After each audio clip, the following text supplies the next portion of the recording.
Not on, even though it says it's on. Welcome to the Sarpy County Board of Equalization meeting. Today's September 17th, 2024, Tuesday. It's 3:00 p.m. Anyone wishing to speak during either open public comment or on an agenda item, if you can please check in with the clerk's office, that'd be great. They're just right over here in this desk. The first 15 minutes of the board meeting is designated for individuals to address the board on topics not otherwise on the agenda. If no one comes forward, we'll immediately go into the regular scheduled agenda. Please silence all cell phones. A copy of the Nebraska Open Meetings Act is located on the north wall of the county boardroom. We have present today Commissioners Kelly, Klug, Warren, Mixon, Burmeister, along with our county administrator, Bonnie Moore, and our operations manager, Chris Vance. We also have our county assessor, Dan Pittman, and do we have somebody from Treasurer's office? There we have from the Treasurer's office. Remind me of your name, Jason Carter? Yes. Got it. Ooh, I'm doing good today. Please stand for the Pledge of Allegiance. I pledge allegiance to the flag of the United States of America and to the republic for which it stands, one nation, under God, indivisible, with liberty and justice for all.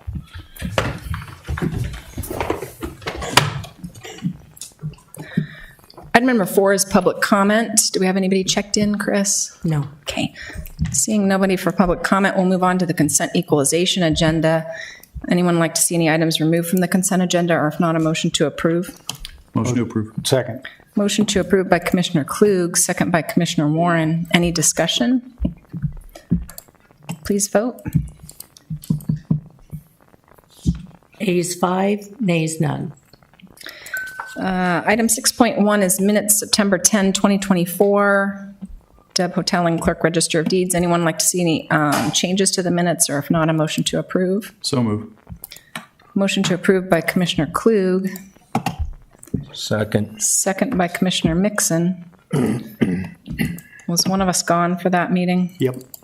Who was it? Me. Okay, as long as it wasn't me. Ayes 4, absent or abstain Warren. Item 6.2 is tax corrections 17453 to 17454. Dan Pittman, County Assessor.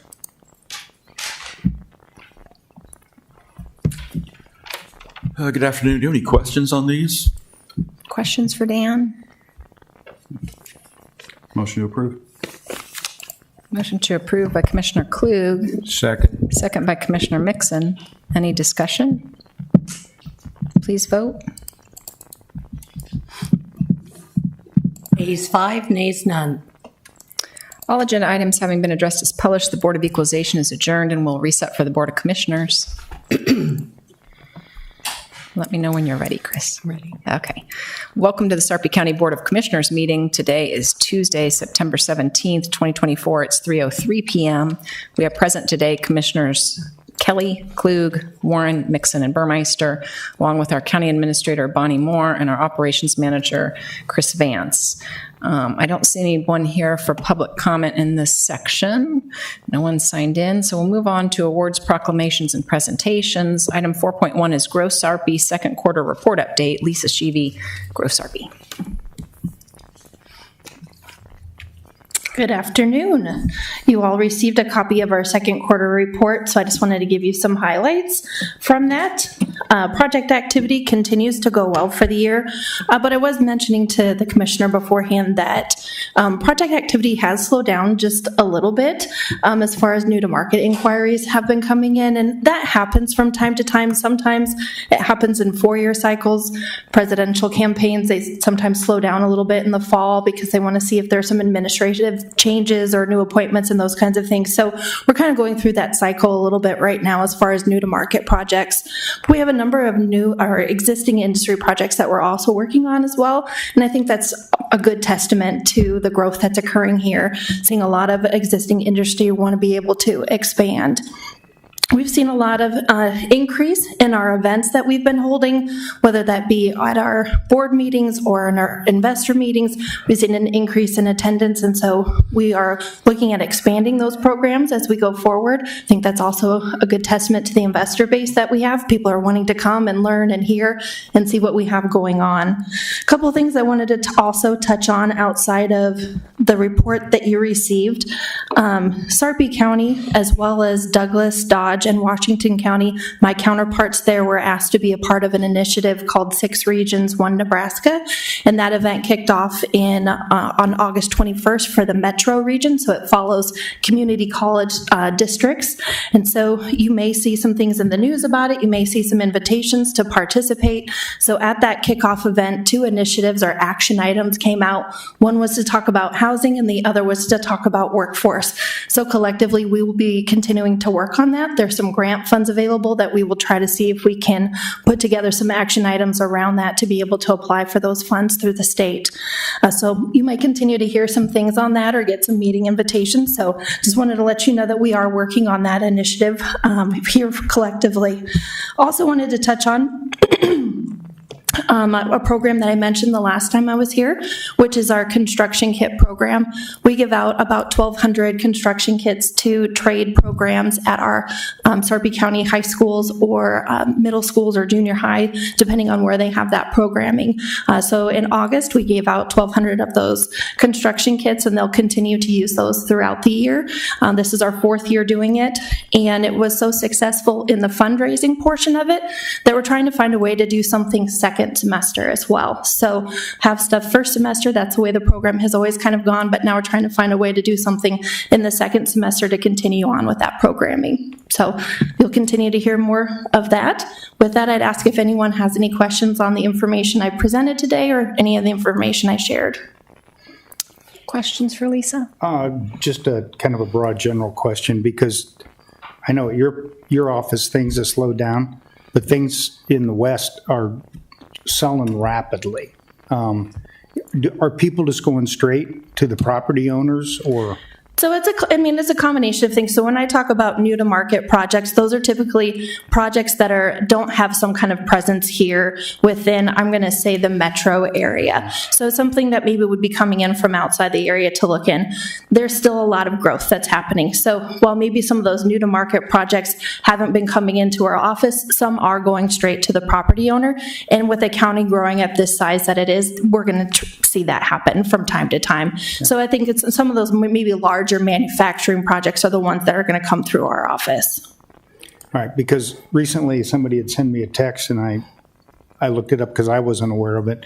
Quarter section of ground sold in Gretna for $15.1 million, which is $100,000 an acre, that's a pretty significant project of some sort. But everybody's clueless on it. Can we get a list of all the properties that you guys are working? So I'm glad that you brought that up, because we are bringing back our site committee that we used to have. We're going to actually meet next week. And after that meeting, then we can put together probably a better list of where we're wanting to target and then ones that we're actively working with. Okay, that'd be great. Because, I used to have good visibility on that, or I don't want to say good. I had some visibility on it. Some I wasn't told about for various non-disclosure and other reasons. I get that. But it would be good for this board to know where that activity is happening and what the target audience is. Mm-hmm. Thank you. Yep. Other questions for Lisa? All right, thanks so much for coming out. Thank you. Item number 5 is Commissioner Administrator announcements and comments. We'll start with Commissioner Kelly. Yeah, God, there's a lot going on in the world, and I'd like to comment on it, but I think you all know that we're living in some really challenging times right now. And I'm looking forward to Thursday to go visit taxpayers and hear their concerns about property taxes. That's Thursday night in Gretna at a middle school whose name escapes me, but it's a brand new middle school. So anyways, I'm sure it's publicized somewhere, but hope to see a lot of people out there. Aspen something, maybe. I think it's Aspen Creek Middle School. Aspen Creek, I know, And no comments from me. Thank you. Okay. no comments. Bonnie? No comments. Okay. Item number 6 is the consent commissioner agenda. If anyone would like to see any items removed, let me know. We do have representatives from Keno here if there are questions. If not, and nobody wants that item removed, we can just approve the consent agenda as published. Motion to approve. Second. Motion to approve by Commissioner Warren, second by Commissioner Klug. Any discussion? Please vote. Ayes 5, nays none. Okay, item number 7.1 is public hearing and resolution 2024-273, special use permit in the RD50 two-family residential district to allow a home occupation 1 major for a home-based dog grooming service at 7908 South 184th Terrace, legally described as Lot 165 River Oaks, as surveyed, platted, and recorded in Sarpy County, Nebraska, generally located northwest of 180th Street and Giles Road. Applicant Spencer and Natalie Doring, Kelly Jack Planning Coordinator. Okay.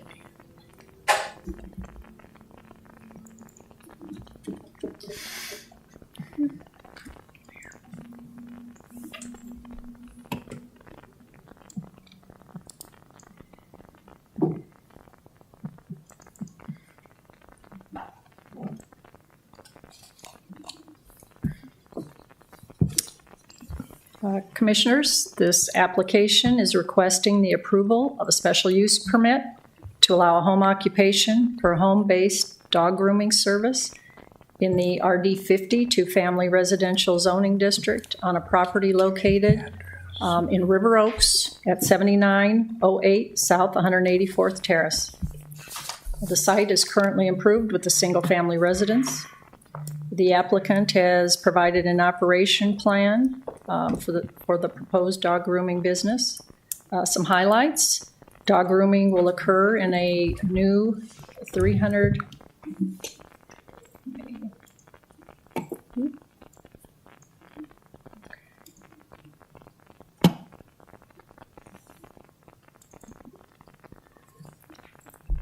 Right here, 300 square foot accessory structure to be built on the property.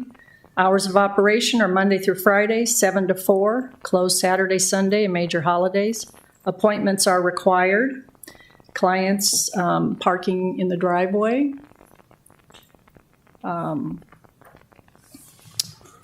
Clients will park in the driveway and access the backyard and grooming structure through a locked gate using a walkway on the north side of the house. Property has a fully fenced-in backyard to ensure pets are safe and secure within the property, and the only employee is the applicant who resides at the residence.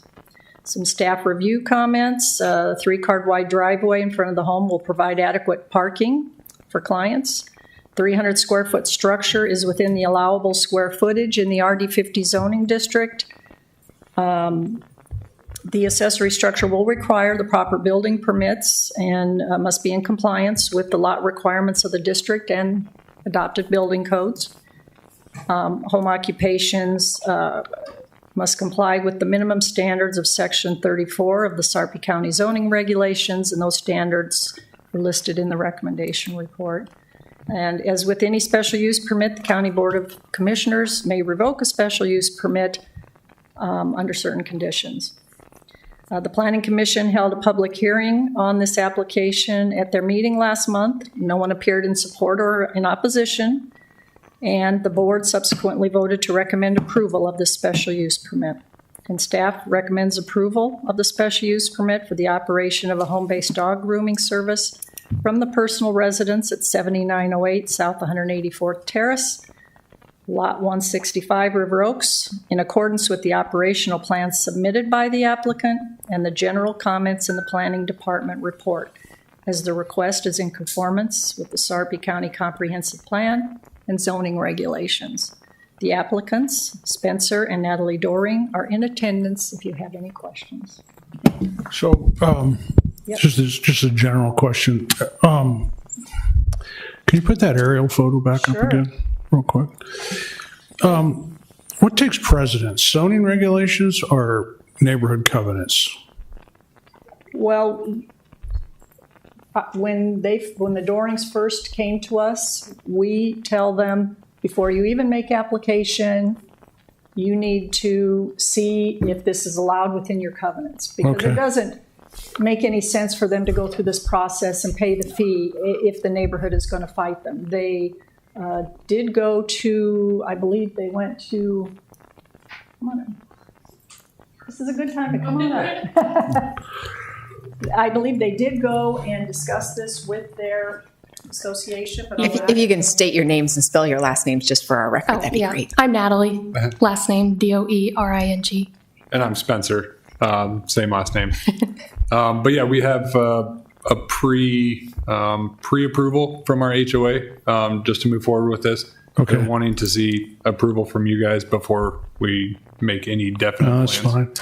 fine. I just, and the reason I wanted the aerial photo, I didn't see any other outbuildings in the neighborhood, and sometimes covenants prevent those, and so I didn't want you guys to get in too deep here and then have your homeowners association suing to put a lien on your house, Yeah. which they will do because Yeah. I've seen it done in our neighborhood association. So, Definitely appreciate that. not on me. Right. Don't put so. But yeah. So, anyways, no, that's good, and I that's a privacy fence too, isn't it? So it's a slatted vinyl fence. Yeah. So, but it's like 6 feet. Yeah. It's, yep. Yeah. Yep. Okay. No, that's good. And we got Good both of luck. our neighbors in support, so Yeah. should be good. Perfect. Any other questions for the Dorings? Or for Kelly? Motion to approve. Second. Motion to approve by Commissioner Klug, second by Commissioner Warren. Any discussion? This is a public hearing. Thank you. As a public hearing, did anyone from the public want to be heard on this matter? Seeing none, I'll close the public hearing and then take the motion of Commissioner Klug with the second of Commissioner Warren. Any discussion? Please vote. Ayes 5, nays none. Okay, motion approved. Thanks so much for coming out. Item 8.1 is minutes, September 10, 2024. Anyone have any changes to the minutes? Motion to approve. Second. Motion to approve by Commissioner Klug, second by Commissioner Mixon. Any discussion? Please vote. Ayes 4, abstain Warren. Item 8.2 is Resolution 2024-266, Interlocal Cooperation Agreement with the Papio Missouri River Natural Resources District, Sanitary Improvement District, SID 101, Hanson's Lakes, Betty Lake, and lots. And I think that lots 5 through 7, OL 123, Chris Lake, Lower Platte South Natural Resources District in Cass County for the removal of the obstruction to the Platte River just west of Highway 75 Bridge. Beth Garber, Assistant County Administrator, John Winkler, General Manager, Papio River NRD. Thank you. Words. During the flooding of 2019, rock and debris were placed in the Platte River around the Highway 75 bridge, creating an obstruction in the river, restricting the natural flow of the Platte River. This interlocal designates the NRD as the project administrator and allocates how the project will be funded. Of the $7 million project, the county is responsible for $200,000, and that is a not-to-exceed portion. John Winkler is here. He can talk about project details and timeline. John, if you want to come up and just state your name and spell your last name if you want to address the board, up to you. John Winkler, JOHNWINKLER, General Manager, Papio, Missouri River NRD. Be happy to answer any questions you have regarding the interlocal. So, yeah, I have a couple questions, John. I mean, why isn't the railroad paying for this? I mean, So, they built yeah, it illegally, I might add. Yeah. And so why is the Sarpy County taxpayers on the hook to? So we mediate had this? multiple meetings, conversations with both railroads. In fact, several commissioners were involved, or one commissioner was involved in the meetings. The railroads did not accept any responsibility for the obstruction. So the pure fact remains that we know as public entities that there is a public health and safety risk associated with what's currently in the river. Having that knowledge, and we looked at the hydrology and hydraulics of the river pre obstruction and then post, and there is a clear and present danger. And so we know that, and so the partners that we have on the interlocal agreement have agreed that we could spend 10 years in court trying to assign responsibility. In the meantime, this year alone, we had 3 100-year rain events. And so over that particular span of time, trying to figure out in the legal system who's responsible, we thought it would be prudent to get the obstruction removed. And then if there's any action after that, then that would be up to each individual entity to pursue that. But this is the best course of action in our opinion. We did get $7 million of federal funds through the Department of Economic Development to assist in the removal. This is the 10% match. The PAPI NRD is doing the lion's share of the match, but again, it's important that we get as many partners as we can for the additional 10%. So we're trying to spread that pain out amongst multiple partners, and so we're through with the permitting process. We're through with all the environmental reviews. We're right now in our last stages of getting all the access agreements negotiated and signed. And then we plan on putting this out for an RFP in October with approval of the winning bid in November and work starting immediately. So with the upcoming ice season, I know it's 88 degrees, so you're not thinking about ice on the river, but that's typically late January, February, early March when that occurs. If you look at the obstruction, you can see that 2/3 of the river channel is obstructed, which we were lucky this year, and that we didn't have a significant ice jam event, but that's a perfect location for that to occur. And really, since it's too close to the railroad bridges and Highway 75, there's really nothing that we can do to mechanically remove that ice jam, and so it will flood until it eventually breaks up on its own. So we think the risk is too high to let it sit there for another year. So I hope that answered your question. So it does. I appreciate that you're trying to mitigate the damage, but the point I'm trying to make is the federal government is responsible for this catastrophe, and because the Corps of Engineers is supposed to permit anybody that does any project at all on a waterway or in a wetlands, and yet this was done with the knowledge of the Corps of Engineers. And nothing, there was no accountability whatsoever. And that's a huge disappointment. And I don't see any federal dollars on here at all.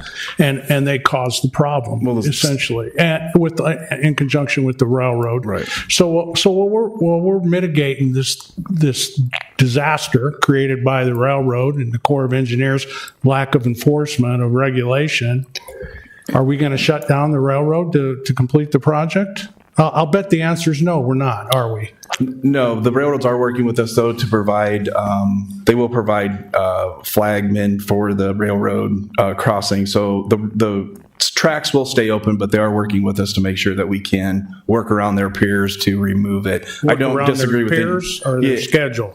No, around what we're going to do. They've actually been cooperative in that regard, but I don't disagree with anything you said. Yeah. Except for, the $7 million is federal funds directed through the state. Now, different department, but it is federal money. But I don't disagree with any of your other comments. That's well, that's what we've been dealing with. There's a lot of money being obligated toward this from local dollars, local tax dollars, I might add. And that's just not right. Totally agree. Yeah, but it's the situation we have. Well, that's the only point I wanted to make. I'm not trying to poke the NRD in the eye or Cass County or any of the other government agencies that are funding this, but this is not good. This is not good support from our community and from our federal government partners. So we went to the highest offices in the state of Nebraska, the highest offices that we hold in Congress, and we're unsuccessful in securing anything but what we have. Did anyone go to the highest offices of the two railroads? Yes. Many conversations have happened with CEOs and presidents. What was their response? The response is that they are not responsible for it. They're directly responsible for it. I can't disagree. And I'll put that on record. I'm going to support this because we owe it to the people that are in Hanson, Chris, that whole area. And who would have taken the responsibility had we had that flood again and people would have been killed? The federal government, what two railroads are we talking about? The Union Pacific and Burlington Northern. Okay.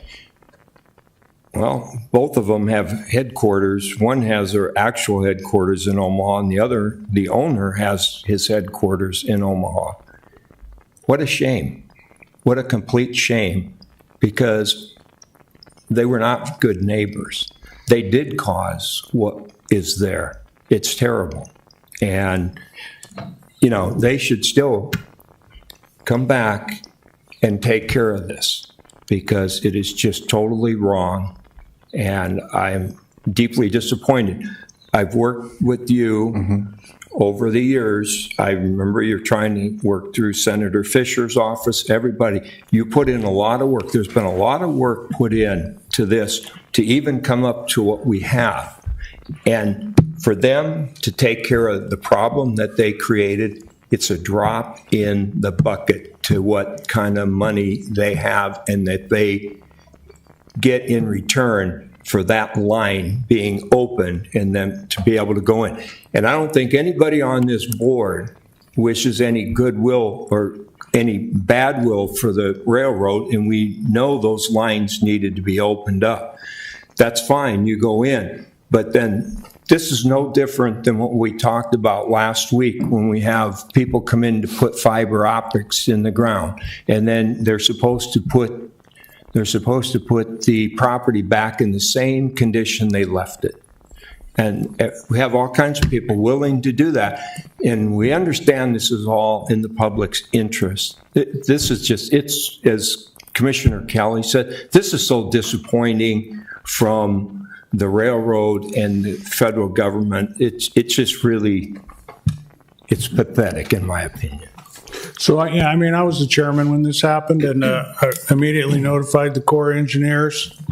They said they'd take action to halt it. They didn't. It was completed, and I was down in Hanson Lake and Chris Lake with the deputy sheriffs on a boat going house to house doing search and rescue, and the water was flowing backwards. And I'm not an engineer, and so I can't say that 100% confidence that the actions taken in building this causeway created that flooding. But I'll leave those discussions to the experts. That's not me. But I do know what was done was against the law. And yet here we are 7 years or whatever later paying the cost. And I think that's the thing that needs to be highlighted and pointed out, because it's not right. I mean, you know, I'm not trying to be righteous here, but I know right from wrong, and this is wrong. So, yes, thanks for all your work on it. I do want to thank you for all your efforts in this, Mr. Winkler. Thank you. It was a partnership. I mean, we've got a situation, and we just have to get it taken care of. So speaking to private citizen and then also with our legal, I think it would be good if Cass and Sarpy could get together and follow this with some sort of a lawsuit to try to recoup our funds. So I also want to reiterate. I don't think you'll have any problem with anybody doing that. I want to reiterate, thanks, John, for your hard work on this. The NRD was the lead and brought everybody together. Thanks to Beth for being the county representative there. And it's a good testament to the good part of government, which is the counties and the NRDs and the CID working together to solve a problem that wasn't created by us, but is there for the protection of our citizens. And, you know, that 19 flood was devastating to those communities. We have lots of folks who live out there full time. Right. And so being sure we solve the problem is really important. So we appreciate all you're doing there. And to Mike Sotak, the engineer who did the engineering on the project. So this is a great agreement. It's a bummer that the railroads wouldn't at least participate with us. I think, you know, we've had a lot of comments here, but I think at a minimum, they could have worked with us better, and that's disappointing. But we've got something here together that I think is a really good solution, so appreciate it. Well, as always, we appreciate the partnership with the counties and obviously our other sister NRDs throughout the state, including Lower Platte South, who stepped up to assist as much as they could too.